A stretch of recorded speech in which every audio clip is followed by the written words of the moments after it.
তারপর হচ্ছে আচ্ছা ভাই এগুলো সম্ভব, কীভাবে সম্ভব? সাইপ্রাস সাইপ্রাস সাইপ্রাস, তুর্কি সাইপ্রাস।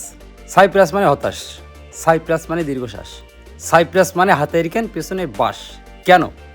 কারণ আপনি নিজেই এই তুর্কি সাইপ্রাসে আসার জন্য আপনার উত্তেজনাটা অনেক বেশি।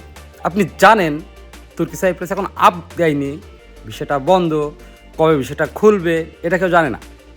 তারপরেও আপনাকে একটা ফেক পারমিট দেওয়া হচ্ছে, ফেক একটা ডকুমেন্ট দেওয়া হচ্ছে, ফেক আবেদন দেওয়া হচ্ছে। আচ্ছা আপনাদের এইটুকু বোঝা উচিত, এতদিন ধরে আপনার যে দালালের যে প্রতারণা বা প্রতারকের যে প্রতারণার ভিডিওগুলো আপনারা দেখেন, বুঝেন, বিভিন্ন ডকুমেন্ট সম্পর্কে আপনারা বিভিন্ন জ্ঞান পাইছেন, যে এই মুহূর্তে 28 জুলাই পরে থেকে কোনো আবেদন গ্রহণযোগ্য না, সম্ভব না।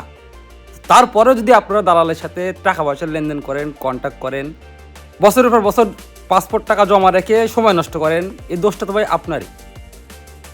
এত কিছু জানার পরেও যদি আপনি ঠকে যান দালালের দ্বারা, তাহলে তো ভাই এখানে কিছু করার নাই। যারা নতুন এদের হিসাব আলাদা, আপনি একদম পুরাতন লোক, আপনি যদি এই ধরনের কাজবাজগুলো করে নিজেই ঠকে যান, তাহলে দোষ তো আপনার।